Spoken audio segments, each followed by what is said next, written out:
প্রতি সপ্তাহের শুক্রবারটা ঠিক এভাবে শুরু হয়। ঘুম থেকে উঠে ফ্রেশ হয়ে আগে মুরগিটা ভিজিয়েছি, তারপরে কিন্তু আমি 1 কেজি রসুন নিয়েছি। আজকে কিন্তু আমার রসুন ব্লেন্ড করা শেষ।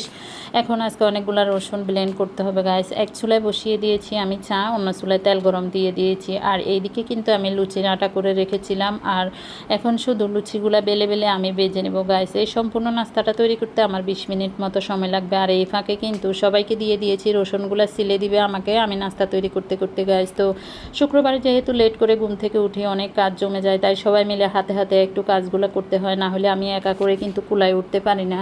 তো গাইস আমি কিন্তু একে একে সবগুলো লুচি ভেজে ফেলেছি। এখন চলে যাব নাস্তার টেবিলে, সবাই মিলে বসে একসাথে নাস্তাটা সেরে নেব গাইস। তো নাস্তা সেরে কিন্তু আবার চলে আসবো কিচেনে গাইস।